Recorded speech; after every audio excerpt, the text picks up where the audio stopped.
क्षेत्र में हमारी साझेदारी आपसी विश्वास का प्रतीक बनी है। जापानी कंपनियों ने भारत में $40 बिलियन से ज्यादा का निवेश किया है। मात्र पिछले 2 वर्षों में $13 बिलियन का प्राइवेट इन्वेस्टमेंट हुआ है। जेबीआईसी कहता है कि भारत सबसे प्रॉमिसिंग डेस्टिनेशन है। जेट्रो बताता है कि 80% कंपनियां भारत में एक्सपांड करना चाहती है और 75% ऑलरेडी मुनाफे में है। यानी in India capital does not just grow, it multiplies. साथियों, पिछले 11 वर्षों में भारत के अभूतपूर्व ट्रांसफॉर्मेशन से आप सब भली भांति परिचित है। आज भारत में पॉलिटिकल स्टेबिलिटी है, इकोनॉमिक स्टेबिलिटी है, पॉलिसी में पारदर्शिता है, प्रिडिक्टिबिलिटी है। आज भारत विश्व की सबसे तेज ग्रो करने वाली मेजर इकोनॉमी है और बहुत जल्द विश्व की तीसरी सबसे बड़ी इकोनॉमी बनने जा रहा है। वैश्विक ग्रोथ में भारत 18% योगदान दे रहा है। भारत की कैपिटल मार्केट्स में अच्छे रिटर्न्स मिल रहे हैं। एक मजबूत बैंकिंग सेक्टर भी है। लो इन्फ्लेशन और लो इंटरेस्ट रेट्स, करीब $700 बिलियन के फॉरेक्स रिजर्व है। साथियों, इस बदलाव के पीछे हमारी रिफॉर्म, परफॉर्म और ट्रांसफॉर्म की अप्रोच है। 2017 में हमने वन नेशन वन टैक्स की शुरुआत की थी। अब इसमें नए और बड़े रिफॉर्म लाने पर काम चल रहा है। कुछ हफ्ते पहले हमारी संसद ने नए और सिंप्लीफाइड इनकम टैक्स कोड को भी मंजूरी दी है। हमारे रिफॉर्म्स केवल टैक्स प्रणाली तक सीमित नहीं है। हमने ईज ऑफ डूइंग बिजनेस पर बल दिया है। बिजनेस के लिए सिंगल डिजिटल विंडो अप्रूवल की व्यवस्था की है। हमने 45,000 कंप्लायंसेस रेशनलाइज किए हैं। इस प्रक्रिया को गति देने के लिए डीरेगुलेशन पर एक उच्च स्तरीय कमेटी बनाई गई है। डिफेंस और स्पेस जैसे सेंसिटिव क्षेत्रों को प्राइवेट सेक्टर के लिए खोल दिया गया है। अब हम न्यूक्लियर एनर्जी सेक्टर को भी खोल रहे हैं।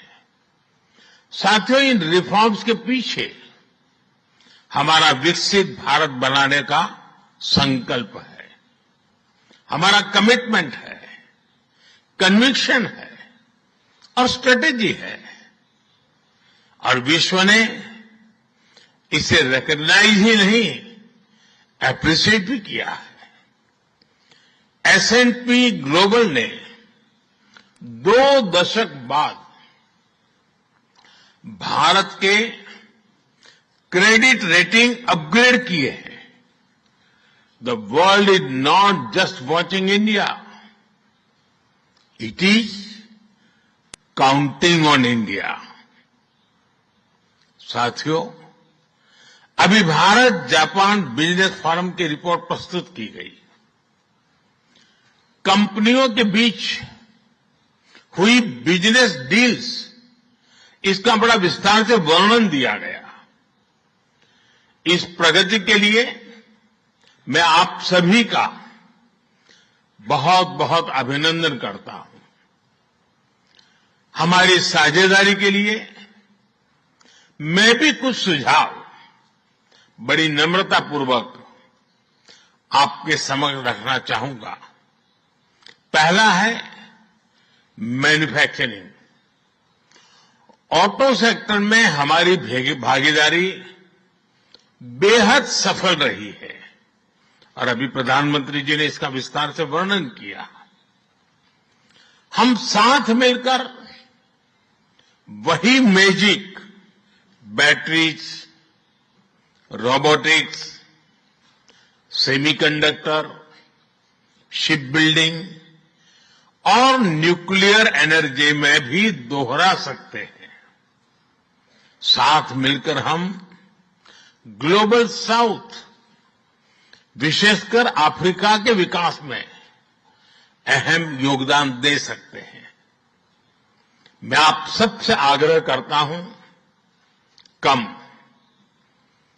Make in India, make for the world. Suzuki और डाइकिन की सक्सेस स्टोरीज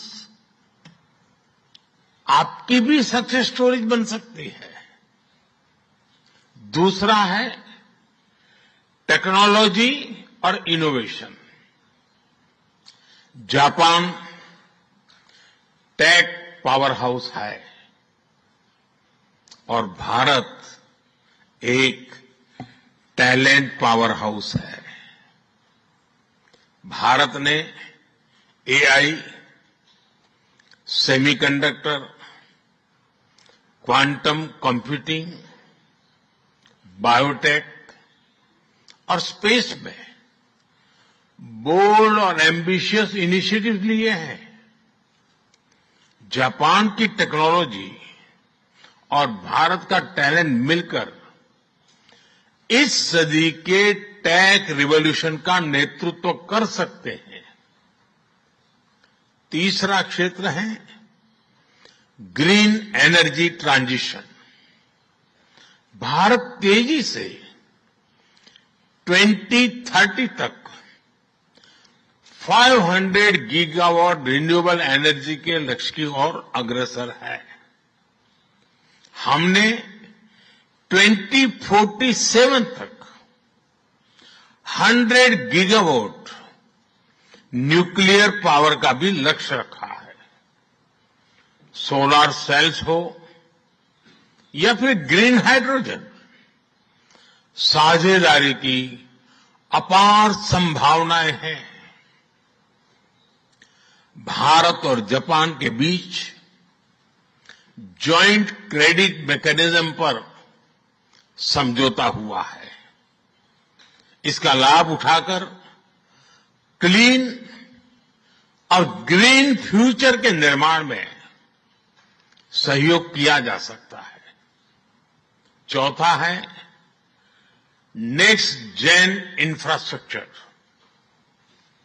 पिछले 1 दशक में भारत ने नेक्स्ट जनरेशन मोबिलिटी और लॉजिस्टिक इंफ्रास्ट्रक्चर में अभूतपूर्व प्रगति की है। हमारे पोर्ट्स की क्षमता 2 गुनी हो गई है। 160 से ऊपर एयरपोर्ट्स हैं। 1000 किलोमीटर लंबी मेट्रो लाइन बनी है। जापान के सहयोग से मुंबई और अहमदाबाद हाई स्पीड रेल पर काम चल रहा है, लेकिन हमारी यात्रा यहीं नहीं रुकती। Japan's excellence and India scale can create a perfect partnership. पांचवा है स्किल डेवलपमेंट और people to people ties. Bharat का स्किल्ड युवा टैलेंट वैश्विक जरूरतें पूरी करने की क्षमता रखता है। इसका लाभ जापान भी उठा सकता है। आप भारतीय टैलेंट को जापानी भाषा और सॉफ्ट स्किल्स में ट्रेनिंग दें और मिलकर एक जापान रेडी वर्कफोर्स तैयार करिए। A shared workforce will lead to shared prosperity। साथियों, अंत में मैं यही कहना चाहूंगा, India and Japan's partnership is strategic and smart, powered by economic logic. We have turned shared interest into shared prosperity. India is the springboard for Japanese businesses to the global south. Together, we will shape the ASEAN century, Asian century for stability, growth and prosperity। इन्हीं शब्दों के साथ मैं प्रधानमंत्री Ishiba जी और आप सभी का आभार प्रकट करता हूं। अरिगातो गोजाइमास। बहुत बहुत धन्यवाद।